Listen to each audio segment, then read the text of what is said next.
All right, guys, shall we get started? All right, and mine is hot. So. All right, guys, so I'm Andrew. I'm here representing the hierarchy management platform within Cisco's Enterprise Data Services organization. Obviously, we have quite a few data services these days. Emil gave us a fantastic introduction this morning. I was telling Marty, I was sitting beside me, he was like, "You're stealing all my thunder." I was like, "I don't want to say any of this stuff until a little bit later today." I don't see Robert Wilcox in here, but when he asked me to do this, I was like, "Are you really sure you want me on stage talking to some of your community?" I guess I don't always think what we do at Cisco is as interesting as some of the things that we see presented at this conference. Well, last year and at every event, also Graph Day in the past as well. Curious, everybody else is doing like an interactive type thing. Show of hands, how many people are like, "Man, there are a lot of really, really smart Neo people and they know more than I do about this stuff." Good. So I don't feel bad because I'm probably maturity level 1 or 2, and most of these guys I talk to are 3 through 5. So today we will be able to relate with each other, I hope. Again, talking about some of Robert and I's conversation, though it might be simplistic, what we do at Cisco at scale is really the impressive part of this. So, and then when you get me and my colleagues talking about the art of the possible, that's where I think most people start getting inspired. So hopefully either today you can relate to what we're doing or you leave feeling inspired as I talk about what we're doing at Cisco by enabling our Decoder Ring. So what is a decoder ring? In typical data steward, data analyst format, I took 3 definitions online, melded them together, and came up with my own story. So a decoder ring is a mechanism by which you can provide a mapping from one thing to another to translate it from cryptic to simple, or sensible in a lot of cases as well. I get the question a lot. All right, decoder ring, that's a metaphor for a graph. Why don't you just call the damn thing a graph? If you've ever tried to have a conversation about graph with a business user, you know real quick that you're going to need a metaphor.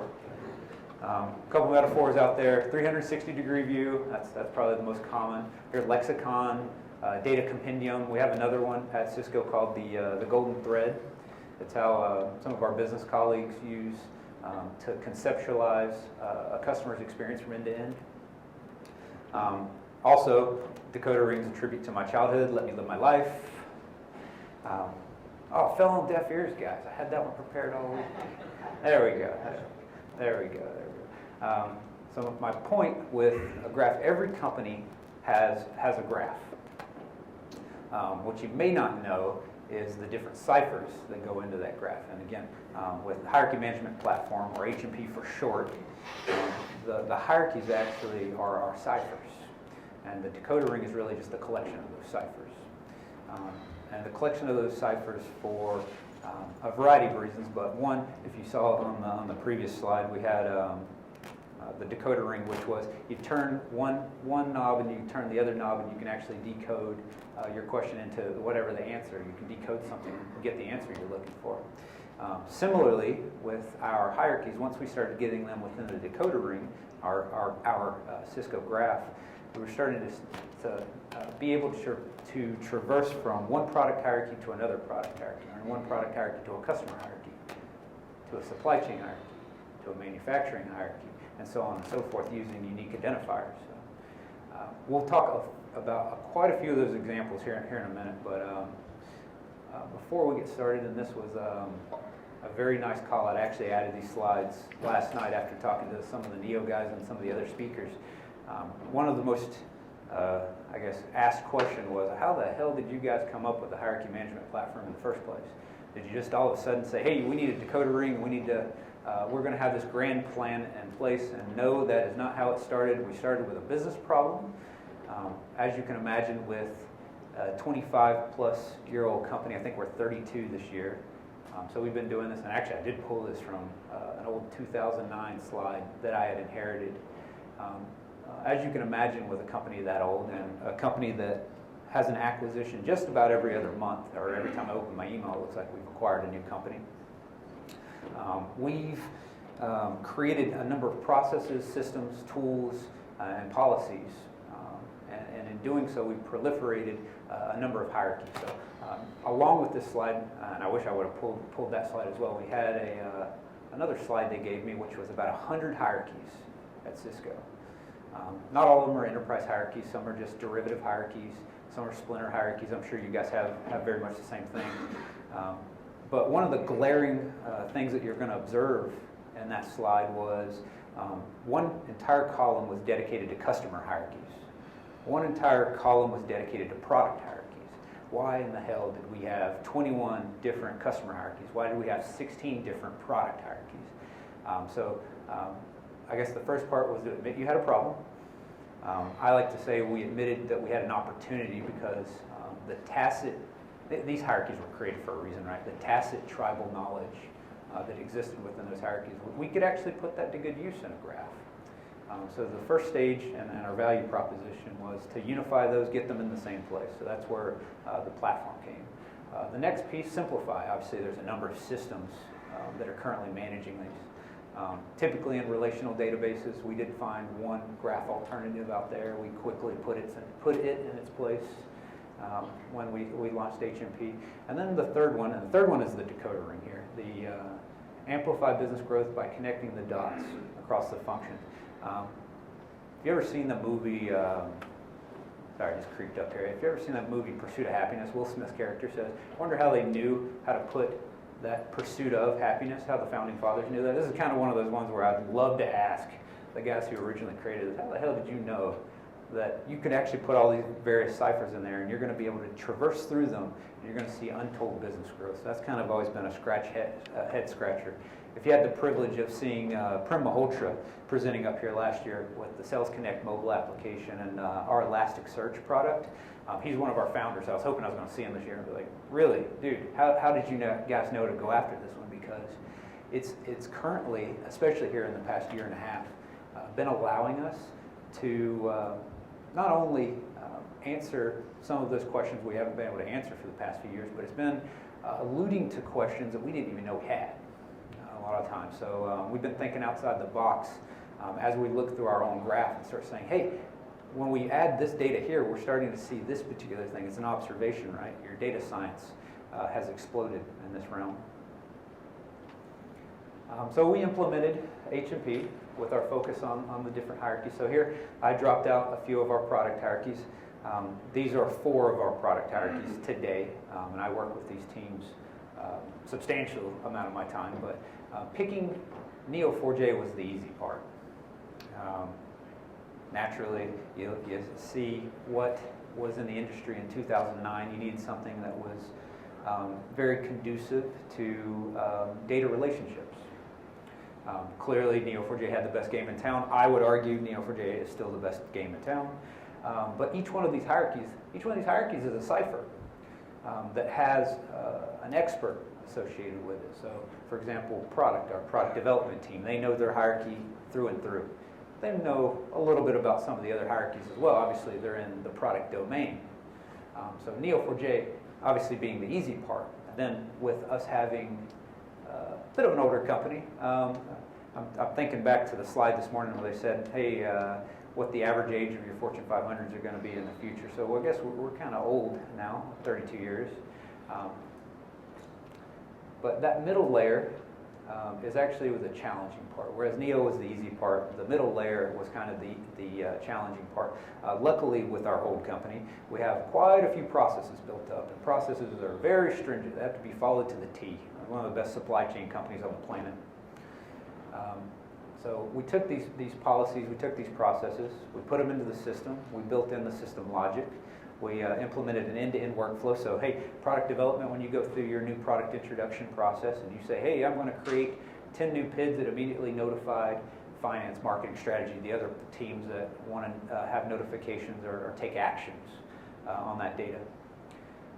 Similarly, as we consolidated these into our graph, our Decoder Ring, you started seeing teams like product development starting to understand what's happening over in the finance world.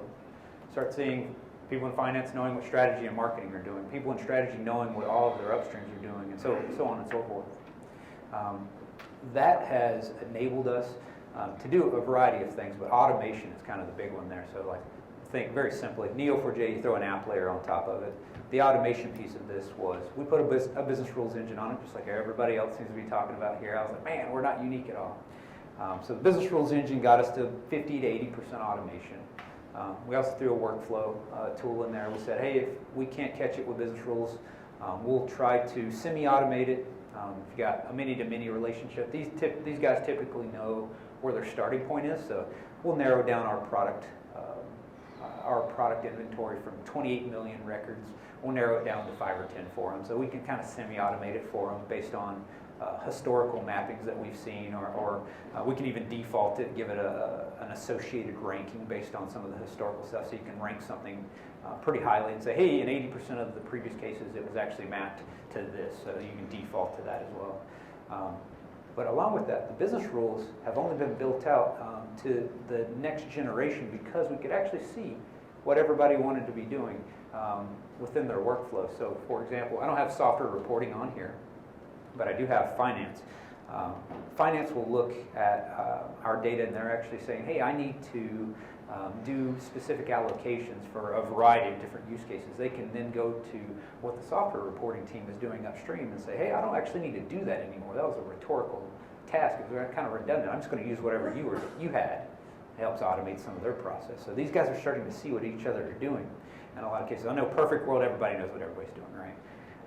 But here's where the funny one, the fuzzy one kind of came out. Is actually, we've been talking about the product domain.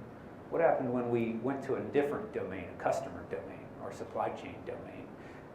We're starting to see a variety of different use cases, and I'm going to go through a few of those use cases where different teams are saying, hey, I can use that data. That data is very, very useful to me.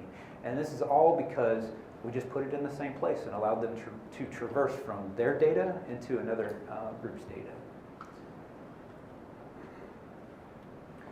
So this is our, I pulled a lot of our hierarchy data a couple weeks ago. And when I put this on a slide and I reviewed it with some of my Neo colleagues, they were going, this looks like the typical hairball you see when you get too much data into a slide. So I dumped all this into nodes and relationships. So it's not this simplistic on a regular basis, but it's probably good for a conversation and an open discussion here. So these are 6 of our hierarchies.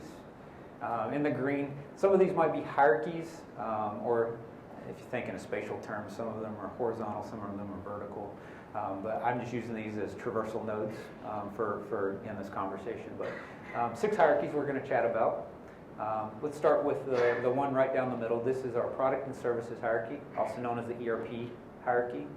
I see some heads nodding, so maybe some of you guys have these hierarchies, some of these hierarchies as well at your company. But the ERP hierarchy is how we differentiate our products into hardware or software or services or a combination of those. Maybe we even offer up a bundle of those. So that's our internal product hierarchy. To the left of it, Cisco.com. This is our, it's a little more self-explanatory. This is our e-commerce, our external version, how the world sees our products.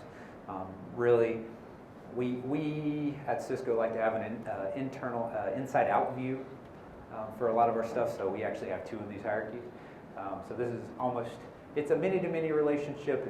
If you know the governance teams that do this at your company, or if your company does this, you know this can get a little bit tricky, but nonetheless, this is just a flip, same side or a different side of same coin. The third one, so going horizontal here, the business entity hierarchy. This is used by finance. This is for financial roll-ups. Any of you that are big on observations and data, you'll notice that it says business entity, but I noticed that ERP product hierarchy says business group and business unit. What the hell is the difference? If you imagine a diagram where these overlap, they probably overlap 50 to 80% as well. One very fun tangent call out on this is we do not get in the business of maturing the business process. We really took the stance that you guys are going to mature and talk to each other, and you're going to mature your process. Maybe you're going to simplify. For preserving our own data integrity, our data model is going to be organizationally agnostic. As long as we can traverse, you can come, you can bring your IDs, we'll plug them in, we'll allow you to traverse in. So that's going to be one of the, I guess you'd say, the nuggets of truth that I'm going to try to throw out here, and maybe some of you can challenge me on that, and we can have a good discussion on that one. But organizationally agnostic data model is definitely a best practice there. Continuing on the bottom here, going into our sales hierarchies. This one is our sales compensation hierarchy. This is how we compensate and goal our sales agents globally. Jumping all the way over here to the right, keeping with sales. Our sales territories hierarchy, everybody's got these, right? So self-explanatory. Regions, all the way down to your city, your district level. To the left of it, our primary customer registry hierarchy. This one actually is I would say, a conglomeration of all of our variety of customer hierarchies and derivatives that we have at the company. So we give some of our business units the ability to use really whatever construct they want to use. And then, of course, the green nodes, again, as I was calling out, these are your connectors. These are our traversal nodes. So we have support services contracts, market segment. Market segment's actually its own hierarchy. I added this like 10 minutes ago, just so I was like, I could make a point on one of my examples. Your sales agents and then your bookings numbers. Now, I always go through these examples. We can make this interactive, so if you have any questions, go ahead and raise your hand, right? So on example one, this is if I have a most requested use case with our graph today, it's probably this one. I was formerly a product manager in our supply chain organization, and again, the cipher that I knew really well was that middle hierarchy. That's our ERP product hierarchy, right? I knew it backwards and forwards. I knew in the product domain pretty well what they were doing downstream. It was almost, I used this example last night at our dinner. It's almost the Donald Rumsfeld, known knowns, known unknowns, and unknown unknowns. So I knew mine really well. I had my known knowns. I knew most of the product domain pretty well. I might not have knew everything, but I knew, hey, I know what I don't know. And then there's the other side of the equation, what the unknown unknowns, and this is where the value really came out for us. And with this one, we see product development traversing down through their hierarchy and saying, hey, what customers currently have my products installed there? For a variety of reasons, but just this, let's say this is 3 weeks ago. We had a product manager who was asking, hey, I just launched, introduced a new product, it went active. I actually want to know what customers are buying it in real time right now. So we gave them the previous month's worth of data so that they could see that. And I've done my roadmap, I've prioritized my roadmap. I've got a list of 1 through 50 features going on right now. I have enough funding to do the top 20 in the next quarter. I just kind of want to see what customers are purchasing my product right now. So they go in and they're thinking, I prioritize this for high tech and for biotech. And then when we run the report for them, we do the traversal for them, they come back and they immediately set up a meeting with us. Hey, what the hell's going on here? I said, I thought this was going to be biotech, I thought this was going to be high tech, and it ended up being real estate. It ended up being retail. It ended up being, I have Disney Consumer Products as an example here, which was one of the number ones. Media and entertainment, like, really? These guys are the ones that are buying my product right now? Had no idea. Asked, hey, is there an option where we can actually go and have a conversation with these guys? So we linked them up with the sales agent for that particular territory, let them have a conversation, and they got to hear from the sales agent what those customers were interested in. And then alongside that, they started saying, hey, along with, for example, Disney Consumer Products, you also have DreamWorks and Warner Brothers and Fox that are buying the same product. So they had to completely redo their product roadmap because of this type of data, this type of use case where they're combining, again, what they knew about their space, the product domain, and then combining it with what we had in the customer domain. Hit me. One question. You're showing here hierarchies, but the link that you're talking about is through transactional data, either order, shipments, install base. Absolutely. What part of it is in the graph database, what not? Sure. So ironically, great question, by the way. Full disclosure, some of the things that I'm going to be showing you, we pull in a number of the relationships. We're not the source of truth for some of those relationships. We use them as a source of record, right? So we pull them in. So our install-based information, if you think between our PID number here on the bottom and our site ID, our party site ID here on the very bottom as well, that relationship's actually stored in a relational database. So what we do is we just go through that on a daily basis, pull all the relationships, pull it into our graph so we can actually enable this traversal. So for that customer and that product, you are saying you have sales of 1 million or whatever? Yes, you can actually get down to that level as well. We don't pull the bookings data typically unless someone's absolutely requested that. We and our platform are maturing to the point where we're going to be a transactional system, but we have to go through the red tape to do some of that stuff. So at our current maturity level, we don't pull bookings data into our platform, but we can pull it in. What you got? Yes, of the products and services. So, say for example, product 67 product teams. the way you have to work. Say for example, I use a product. Absolutely. There's another product group which uses a product which is they don't talk to each other. Mm-hmm. So combine them together and because the graph data works only IDs are the same source as to So luckily, all of our, so the question specifically, and I'll use this in Cisco terms, I don't know where you work, but we have 67 product teams, quite a few product teams that are working on this. So we have a one-stop shop for new product introduction. That is your master data management tool.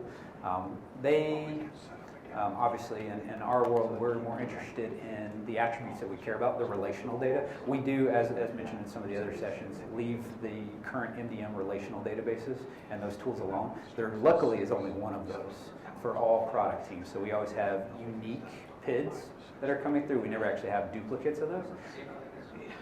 Now, customers is an interesting debate. Tom, I should just mic you up and get you up here as well. So customers is where we have some of our data quality issues. Ironically, we're using Neo4j to clean that up in a more automated fashion today. But yes, to your point, we do have some issues with our various teams that collect customer-based information. So I mentioned earlier we had 21 customer hierarchies. We have 4 main ones. Of those 4, you've got a sales view of the customer, an inside-out view of the customer, so how we view the customer, an outside-in view of the customer, how they say that we should be viewing them. And then we have smart accounts, which is typically for our new business models that we have going on currently. So we frequently see debates among a number of the business teams. Hey, which one should we be using? Hey, I noticed that my numbers don't match up with your numbers. So again, in our Neo4j world, our technology and our architecture world, we keep it organizationally agnostic. So I'm showing our customer, one of our customer hierarchies. This is actually one of those 4 hierarchies, those main hierarchies that I'm talking about. The other ones, actually, we do have the ability to traverse through those as well, but they're of questionable quality. That answer your question? Or please. If there are 2 different sources, Neo4j graph data is able to identify this one. It's still managed from products to customers.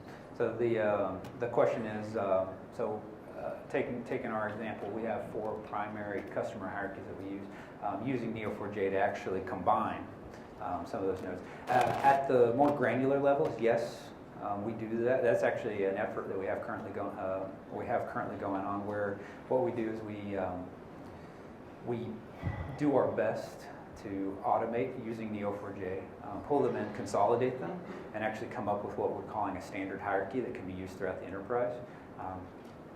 Truth be told, we're not there yet. I think a lot of companies in the industry are having a similar type of conversation. Maybe you're even asking the question because you guys are going through a similar thing. But the hope is that over time, with the help of Neo, especially with anything new that's coming in, we look against what currently exists and try to say, hey, we don't want any duplicates coming through, or we map it to what it should be. So we'll clean up everything on the back end, clean up our data quality, but anything new coming in will stymie the bleeding, right? So, but yeah, we still have our own data quality issues in terms of that. Yes, yeah. So it's all based on the unique ID, so we can do the traversal. But go ahead.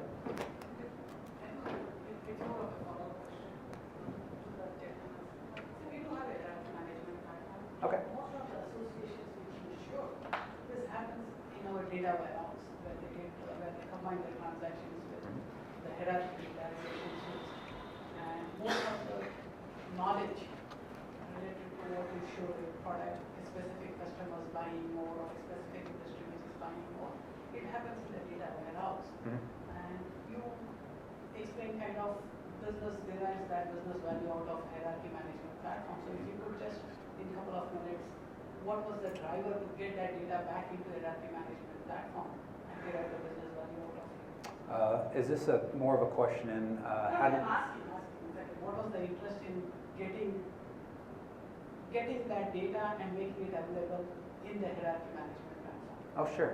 Can I paraphrase back to you to see if this is a good assessment on that question? How we did our architectural assessment, I guess you'd say relational database versus graph database. Why did we bring it into graph? Yeah. Fun question. Actually, I'm liking back to the very first session I attended today, where we had two gentlemen talking about relational versus graph and the constant struggle that we have.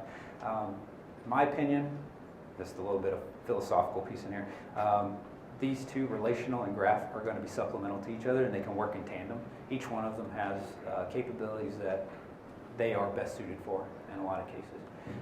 Maybe in the future we'll start changing supplemental to replacement. Until that time, I'm still going to maintain their supplemental. So to your question though, thinking about products, I'm going to stick in products. I consider myself a subject matter expert for Cisco's products. We have 167 attributes for a product at Cisco. They range from the dimensions of a router or a switch to the heat tolerances on those to where software can be installed and on which ones, hardware embedded with software, a variety of different bundles of that. Our relational databases that have existed for, again, 25 plus years, those guys have absolutely made those things damn near perfect. They run very, very quick. Mind you, when you try to do, again, as other people have mentioned, you try to go over that 3 join limit, you start to see that speed reduction.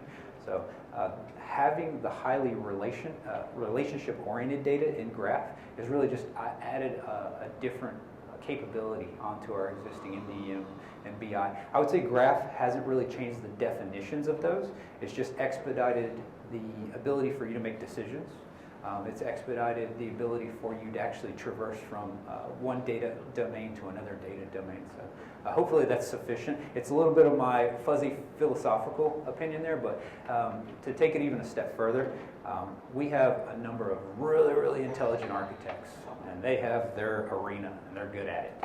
So when you bring in a new technology, you better know what you're talking about, because those guys are the most tenured guys at Cisco in a lot of cases. So we're slowly bringing them along in the journey, and I think most of you probably have a similar conversation with some of the guys that are on your teams who have been using relational databases for a couple years. So we have Hadoop, we have the Teradatas, we have the HANAs going on right now. So we're trying to position Graph, Neo4j, as one of those other platforms that we can offer as a service internally. Does that work? I'm going to keep jumping through here so I don't run out of time. Example number 2 sees us putting together our finance and web marketing hierarchy. So remember, finance does a lot of our financial roll-ups. Right under supply chain, I would say finance is one of our most sophisticated functions that we have at Cisco. These guys are doing automation and algorithms beyond what you could possibly imagine. They can look at all of our historical data, and they'll actually do forecasts for just the next week, for that matter. So they do a lot of heavy lifting.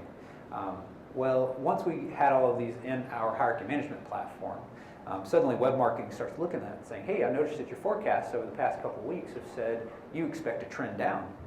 You're going from 90% to 80% over the next couple of weeks. you mind if I set up triggers on that? That way I can start offering a discount, a promo. I can do a web campaign. I can do targeted advertising on our e-commerce presence. I can send out some traditional email campaigns. And man, do we love to piss off finance when their forecasts are off, because we've actually set up these triggers going forward. So luckily now, web marketing is not just using their data, they're actually helping them in terms of our end-to-end workflow, and they're flipping it back to them and saying, hey, we're going to offer these types of promotions, and based on these types of promotions, you can actually factor that into your existing algorithms. Mind you, I might like taking off finance, but the street doesn't like it when finance's forecasts are off. Obviously, you guys know if you're not within your 3% thresholds, the street can sometimes react in a less savory manner. Even if you're over hitting your forecast in some cases, it's totally odd to me. And then whereas example 1 is probably our most requested, number 3 is probably the most fun. And I wanted to throw in quite a few hierarchies so we can take it out of the realm of using 2 hierarchies and go into the realm of using even more. So in this particular example, we have sales using our install base again. So looking at which products and services are installed at a customer. So for this one, this is a situation where we actually could potentially take a sales agent right off the street, not saying we're going to do this as an abstract, right? We could take a sales agent off the street today and utilizing some of our Cisco sales mobile applications, give them a full profile on some of our customers. So they can say, hey, I'm walking into this building today using our customer hierarchy. So I put down one of my former employees, Disney Consumer Products in Glendale. They can walk up to one of our buildings and say, hey, I see that you have this router installed on your 3rd floor. Hey, I noticed that you have a 1-2-year contract on something specifically. Hey, I noticed you have a warranty that's about to expire. So again, coming right off the street, they can walk in and we will give them, in the palm of their hands, we're really big on the IoT strategy right now, tell them what type of renewal opportunities they have available to them. They can see also from a market segment point of view, and I really probably should have put this hierarchy up here so you guys can see what our market segment hierarchy looks like as well. They can see, hey, I notice, we're talking about media and entertainment in this example, so I'll go back to Disney, DreamWorks, Warner Brothers, Fox, so some of the LA media companies down there. I noticed that 3 or 4 of these 5 products are installed at 3 of these customers that are like customers. Customer profiling. I'm going in, I'm walking in, I'm talking to Disney right now. I notice you have 2 of those 5. There's a potential lead there for 2 additional products. And then when you add that into, I know exactly what your install base is.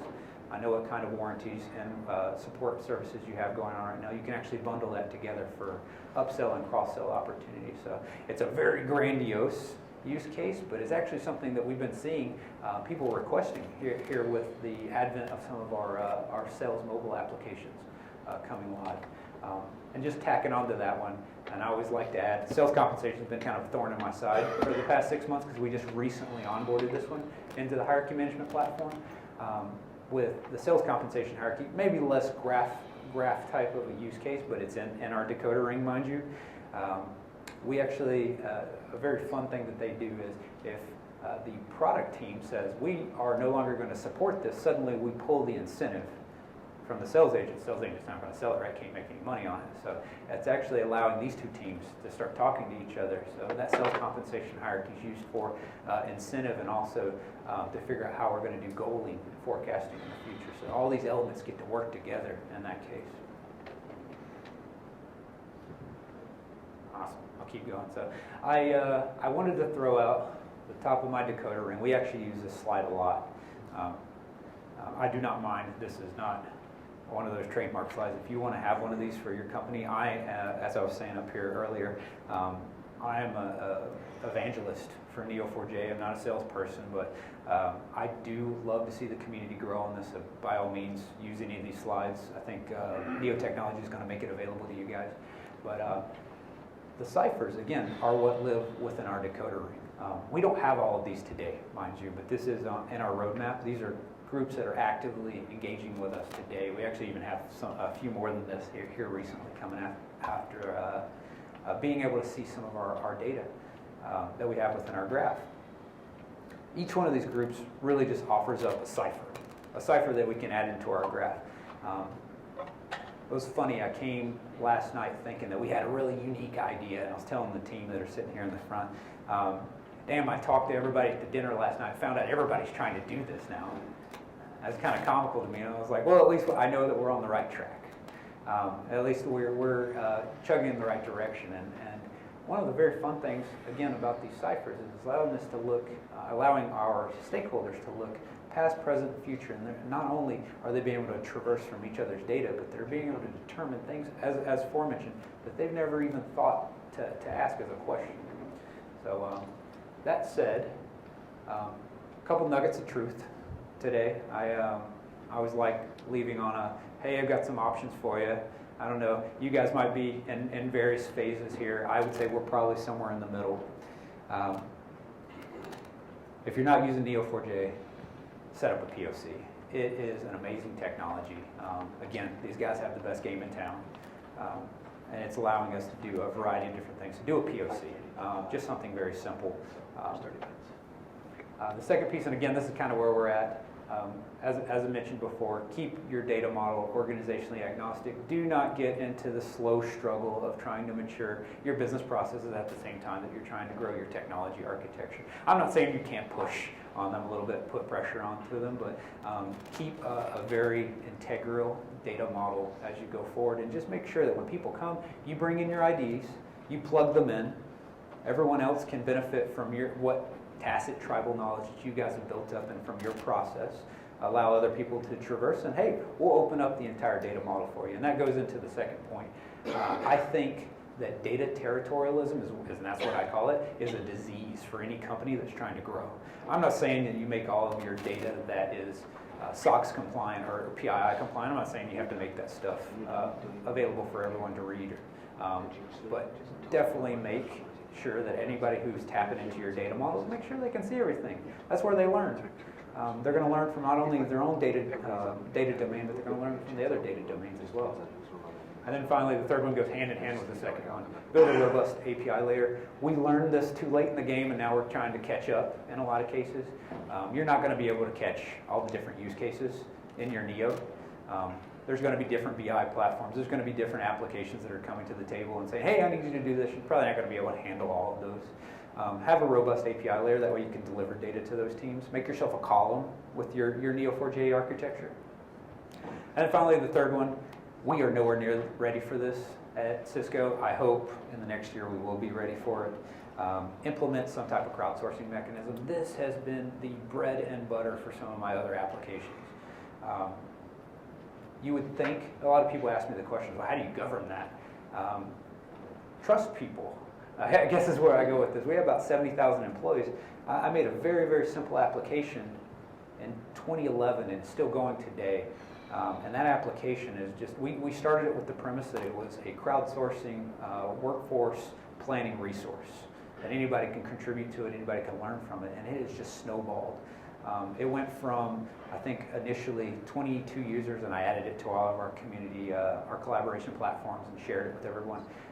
We have, I think it was 500,000 views every single month now in that, and that's views, unique views, or visitors rather. And then with that, we have people that are making probably 50 changes every day into that, and just adding additional data. And it's more than I will, as a up-and-coming data analyst, data scientist, it's more data than I'll be able to analyze in my entire lifetime from one very, very simple use case. So in your graph, and especially with having the ability to do something simple like a thumbs up or a thumbs down on a node, going back to this quality question earlier, we've been trying to figure out how are we going to make all these different customer hierarchies that are sitting in the same graph in some cases, how are we actually going to figure out which one's the right one? Take one of our key customers, me and Marty used to talk about this one all the time, Berkshire Hathaway. It's a holding company. Sub-holdings, they have affiliates, they've got licensing companies, they've got everybody. How the heck are you going to view that in a standard view for your entire enterprise in a lot of cases? So you can rely on the account managers who manage that particular account. But again, there's so many account managers. Let them go in. Let them determine thumbs up. Very simply, a binary thumbs up, thumbs down. You're actually going to get a lot of good data out of that. You're actually going to be able to figure out what is good data and what is bad data in a lot of cases. So finishing out, I've got my phenomenal team up here. They are phenomenal. You're only as good as your team. We are here, obviously, here and tomorrow, tonight and tomorrow. Come find us, ask us questions. Going back to this guy, go back.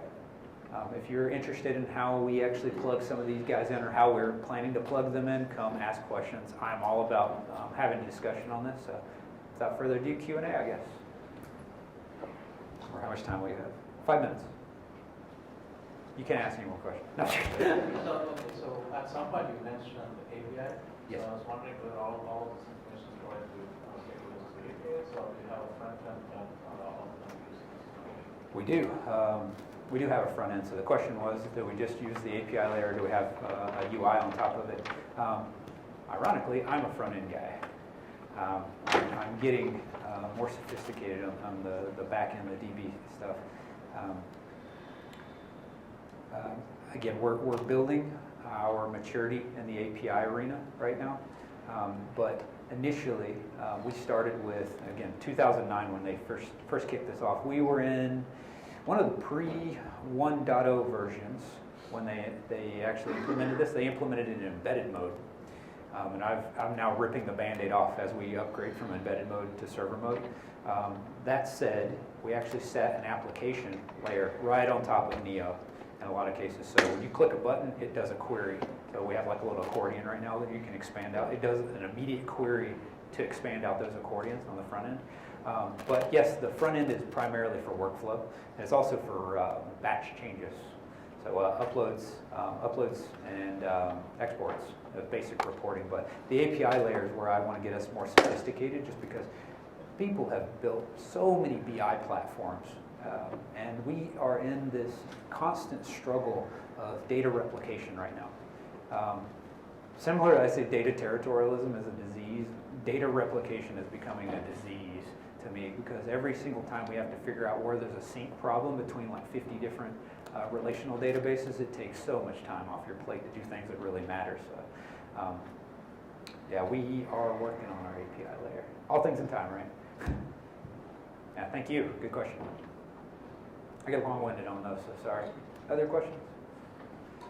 See me do a dance? Go ahead. So, follow up question. So, follow up on that question.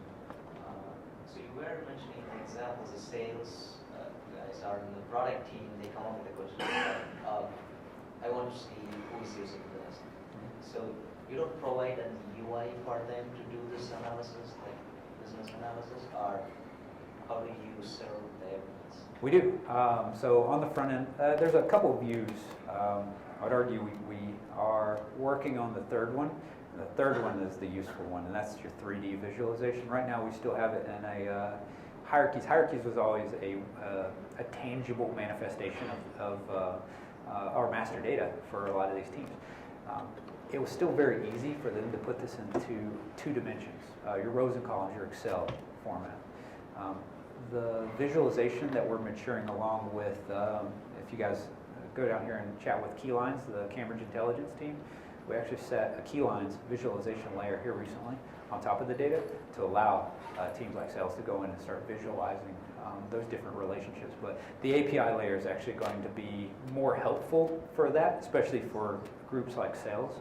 Obviously, you have Salesforce.com. We have mobile applications. They just want to pull the data directly into things that they've already developed, as opposed to making them come to our website. We don't have a mobile presence yet, so they'd have to actually patch in. They'd have to log in behind our firewall and go to it. So. Until this time you are uploading CSV or Or rather, they can go to the platform. Again, it's read-only, so they can go on the platform and see this information. But yes, today they will export it to actually utilize it. With the exception of one team and this is the team I was talking about that does that actually requests this on a regular basis. What they do is they actually replicate all the data. And they do that for contingency planning, disaster recovery, making sure that they always have access to the data. So they replicate it into their own relational database. You get what you get. I know it sounds painful, right? Yes, it hurts us too.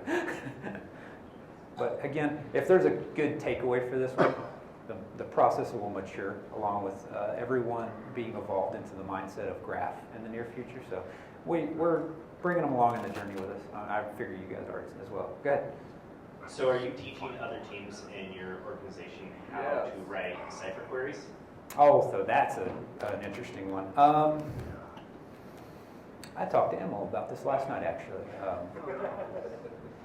Yes and no. Yes for champions, people who actually want to go into our browser version and do things.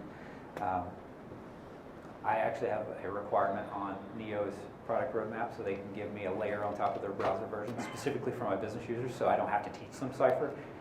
God help me, if you've tried to do this, it is challenging. Even SQL, you would think a lot of your business analysts are going to know SQL in a lot of cases, but they don't, and that's a bad assumption on my part. That said, we've been trying to make the experience as simple as possible. If it could be a button based on a stored procedure button, basically, for them to actually click on it and get to what they want to see. Because generally what they want to see in terms of traversal, there's only 3 to 5 use cases normally, so 5 buttons for this particular user based on their access and their authentication. So yeah, I guess that's the answer, but we have a huge technical debt, just like many other companies, in terms of building out our Neo4j presence. So it's something that I think Neo4j and some of their partners are going to be helping us in the future. Right now, I'd say we've got 2 really, really good teams at Cisco that are working with Neo, one of which is, as I mentioned, I was talking about over here, is Neo, which is embedded into one of our router and switch products, and then obviously what we have going on in the hierarchy management platform. Are we out of time? Eva? I'll just keep going. I know Jim's coming. I'd love to keep you guys from seeing Jim. Well, we're gonna have a break, so if you have questions, you can always like go a little break come chat, guys. closing keynote. And we also invite everyone that's Neo4j certified to go at 5:15 in the atrium for our picture with Emil and Fran. Thank you, Andrew. Awesome. Thank you, guys. Thank you.